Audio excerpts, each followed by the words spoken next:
একটা ম্যাচ, যে ম্যাচটা খুব সহজেই কিন্তু জেতা যায়, কিন্তু একটা দল যারা এই মুহূর্তে এমন একটা ছন্দে রয়েছে, যারা কিন্তু অনায়াসেই পারত এই ম্যাচটা থেকে তিনটে মূল্যবান পয়েন্ট তুলে আনতে। কিন্তু সমস্যাটা কোথায় হলো জানো? ফাইনাল থার্ডে ক্লিনিক্যাল ফিনিশিংয়ের অভাব। আজকের মতন একটা গুরুত্বপূর্ণ ম্যাচে, যেখানে জামশেদপুর এফসির মতন একটা টিমের বিপক্ষে তাদেরই ঘরের মাঠে, যে মাঠে তারা কিন্তু এখনো পর্যন্ত অপ্রতিরোধ্য, সেখানে প্রথমার্ধে যে খেলাটা মোহনবাগান খেললো, এক কথায় কিন্তু বলতে গেলে অসাধারণ।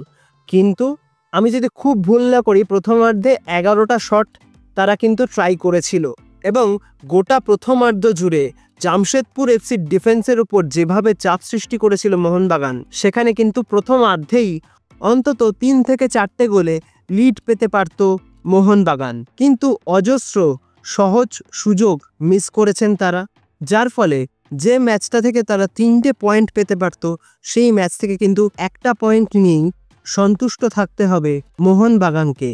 প্রথমার্ধে লিস্টান কোলাসো যেভাবে গোলকিপারকে ডচ করে গোলটা কনভার্ট করতে পারলেন না, তাছাড়াও আরও বেশ কয়েকবার কিন্তু খুব সহজ কিছু সুযোগ তিনি পেয়ে গিয়েছিলেন যেখান থেকে গোল তিনি করতে পারতেন, সেটাও তিনি করতে পারলেন না।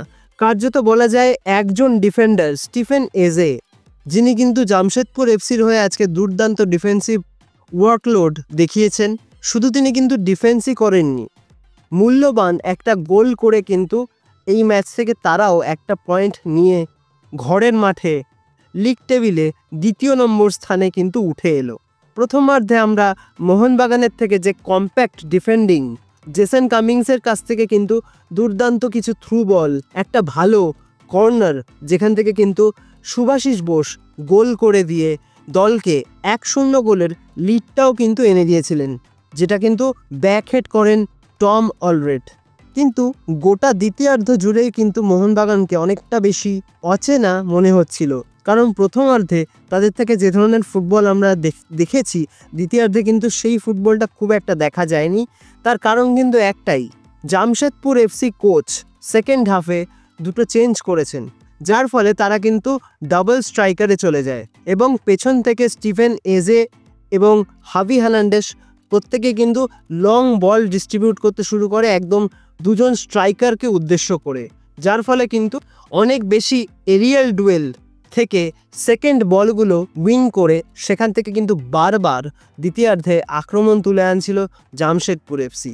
যদিও মোহনবাগানের কম্প্যাক্ট ডিফেন্সের সামনে আলবার্তো রড্রিগেজ এবং টম অলরেডের মতো ডিফেন্ডারদের নির্ভুল ডিফেন্সের সামনে কিন্তু বারবার পরাস্ত হচ্ছিল জামশেদপুর এফসি। কিন্তু একটা ভুল, সারা ম্যাচে মোহনবাগান ডিফেন্সের একটা ভুল, সেখান থেকেই কিন্তু প্রায় 50 গজ থেকে 70 গজ রান করে স্টিফেন এজে তিনজন ডিফেন্ডারকে বিট করে যেভাবে গোলটা কনভার্ট করলেন, সত্যি কিন্তু অসাধারণ একটা গোল, এটা কিন্তু বলতেই হবে। উল্টো দিকে প্রথমার্ধে মোহনবাগান যেভাবে আক্রমণ তো গড়ে তুলছিলই, তার সঙ্গে সঙ্গে দুর্দান্ত পাসিং ফুটবল, অ্যাকুরেট পাসিং, সব কিছুই ঠিকঠাক ছিল, এবং সবচেয়ে ইম্পর্টেন্ট যে জিনিসটা সেটা হচ্ছে সেকেন্ড বলগুলো কিন্তু দারুণভাবে তারা উইন করছিল, আর সেখান থেকে কিন্তু বারবার কাউন্টার অ্যাটাকে একের পর এক চান্স ক্রিয়েট করছিলেন মনবীর সিং, লিস্টন কোলাসো বা জেইমি ম্যাকলারেনরা। দ্বিতীয়ার্ধে আমরা কিন্তু দেখলাম সেকেন্ড বলগুলো কিন্তু জামশেদপুর এফসি অনেক বেশি উইন করছিল, এবং মোহনবাগানের যে ফ্লুয়েন্স ফুটবল সেটা কিন্তু সেকেন্ড হাফে খুব একটা দেখা যায়নি। তবে একেবারে শেষের দিকে দিমিত্রি পেত্রাতস এবং গ্রেগ স্টুয়ার্ট নামার পর কিন্তু বেশ কয়েকটা ভালো চান্সেস তৈরি হয়েছিল, সেখান থেকে গোল হলে হয়তো ম্যাচের ফলাফল আজকে অন্যরকম হলেও হতে পারত।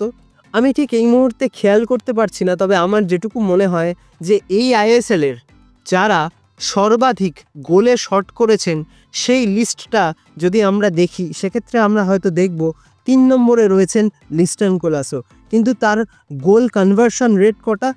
তিনি কিন্তু মাত্র 2টো গোল করেছেন, 50টার উপর হয়তো তিনি শট করেছেন, সেখান থেকে তিনি মাত্র 2টো গোলকে কিন্তু কনভার্ট করেছেন, এবং আজকে যেভাবে এত সহজ গোলগুলো তিনি মিস করলেন, তারই কিন্তু খেসারত দিতে হলো মোহনবাগানকে। এবং আজকের ম্যাচে আমার কাছে যে জিনিসটা সবচেয়ে বেশি সারপ্রাইজিং লেগেছে, যার পারফরমেন্স, তার নাম হলো দীপক টাংরি। একজন ডিফেন্সিভ মিডফিল্ডার রোলে কিন্তু তিনি মূলত খেলে থাকেন। কিন্তু আজকের ম্যাচে যেভাবে তিনি পাস বাড়াচ্ছিলেন, যেভাবে তিনি গোলের চান্স ক্রিয়েট করতে সাহায্য করছিলেন, আপুইয়ার সঙ্গে একটা গুড কম্বিনেশন মেনটেন করে মানভীর, জেসন কামিংস এবং লিস্টান কোলাসোদের জন্য একের পর এক ডিফেন্স ব্রিডিং পাস বাড়াচ্ছিলেন। সত্যি কিন্তু আজকে তার খেলা অনেকটাই ভালো লেগেছে। আইএসএল কিন্তু অনেক লম্বা একটা লিগ, যেখানে প্রত্যেকটা ম্যাচেই যে প্রত্যেকটা প্লেয়ার ফিট থাকবেন সেটা নাও হতে পারে। কিন্তু তার পরিবর্তে মোহনবাগানে যে সমস্ত ম্যাচে যে সমস্ত প্লেয়াররা খেলেছেন তারা কিন্তু এটা বুঝিয়ে দিয়েছেন যে এই দলে যারাই যে ম্যাচে সুযোগ পান না কেন সবাই কিন্তু নিজের সেরা খেলাটা সবসময় উপহার দেওয়ার চেষ্টা করবেন। যার ফলে আজকে সাহাল আব্দুল সামাদ, যিনি চোটের কারণে কিন্তু খেলতে পারেননি, তাছাড়া অনিরুদ্ধ থাপা তিনিও কিন্তু আজকে খেলেননি ম্যাচটা। তারপরেও কিন্তু অন্তত ফার্স্ট হাফে মাঝমাঠটাকে অনেক বেশি সঙ্গবদ্ধ লেগেছে এবং গোটা খেলাটা প্রথমার্ধে মোহনবাগান যেভাবে ডমিনেট করছিল সেখানে কিন্তু একবারও মনে হয় যে ম্যাচে সাহাল আব্দুল সামাদ বা অনিরুদ্ধ থাপার মতন প্লেয়ার নেই। কিন্তু এত কিছুর পরেও ফার্স্ট হাফে এত ভালো ফুটবল খেলার পরেও একটা ডিফেন্সিভ ল্যাপসের কারণে কিন্তু এই গুরুত্বপূর্ণ ম্যাচটা থেকে একটা পয়েন্টই পেল মোহনবাগান। আজকে যদি তারা এই ম্যাচটা জিততে পারতো সেক্ষেত্রে কিন্তু লিগ টেবিলে তারা এমন একটা পজিশনে চলে যেত যেখান থেকে কিন্তু লিগ শিল্ড জয়ের ক্ষেত্রে কিন্তু তারা অনেক বেশি সুবিধাজনক জায়গায় থাকতে পারত। কিন্তু আজকে এই পয়েন্ট লস করার ফলে আগামী বেশ কয়েকটা ম্যাচ কিন্তু তাদের জন্য খুবই গুরুত্বপূর্ণ হতে চলেছে। তবে আজকে একটা বিষয়ে খুবই লক্ষণীয়, গোটা ম্যাচ জুড়েই কিন্তু দেখা গেছে জেইমি ম্যাকলারেন তিনি কিন্তু অনেক বেটার ফুটবল খেলেছেন। যে ধরনের ফুটবল আমরা তার থেকে দেখে অভ্যস্ত বা তার থেকে আমরা এক্সপেক্ট করি যে তার মতন লেভেলের একজন ফুটবলার যে ফুটবলটা আমাদেরকে উপহার দেবেন সেটাই কিন্তু আজকে তিনি চেষ্টা করেছেন।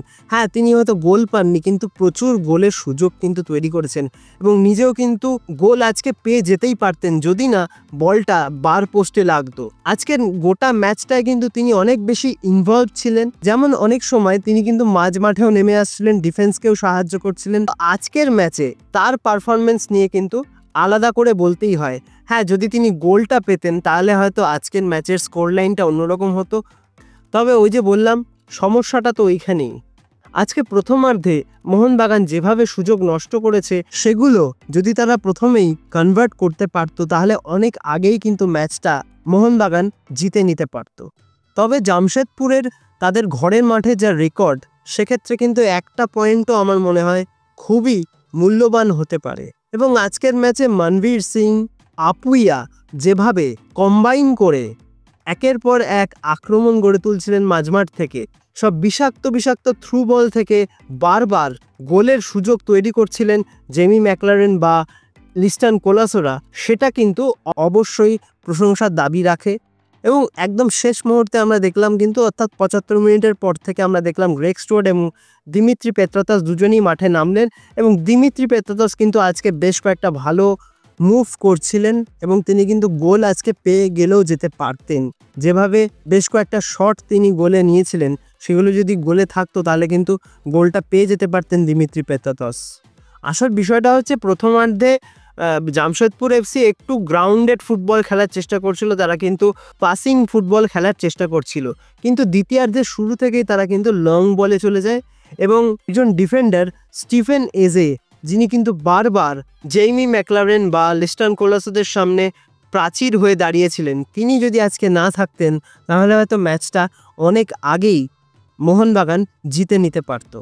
তো দেখা যাক যে আগামী ম্যাচগুলোতে মোহনবাগান কীরকম পারফরমেন্স করে এবং গোল স্কোরিংয়ের ক্ষেত্রে তাদের যে সমস্যা আজকের ম্যাচে আমরা দেখলাম সেই সমস্যার সমাধান করে আগামী ম্যাচে তারা আবারও একটা জয় তুলে আনতে পারে কিনা সেটাই কিন্তু এখন দেখার। তো আজকের ম্যাচটা তোমরা যারা দেখেছো তোমাদের কেমন লেগেছে সেটা কিন্তু অবশ্যই আমাকে কমেন্ট করে জানাতে ভুলো না। আর ভিডিওটা ভালো লাগলে লাইক, কমেন্ট, শেয়ার এবং সাবস্ক্রাইবটাও কিন্তু একসাথে করে দিও, যাতে নতুন ভিডিও নোটিফিকেশনগুলো সবার আগে তোমরা পেয়ে যাও যখনই আমি নতুন কোনো ভিডিও পোস্ট করব। তো আজকের মতন তাহলে ভিডিওটা এখানেই শেষ করছি। দেখা হবে আবারও পরবর্তী ভিডিওতে, নতুন কোনো দিন, নতুন কোনো সময়। তোমরা ভালো থেকো এবং সুস্থ থেকো।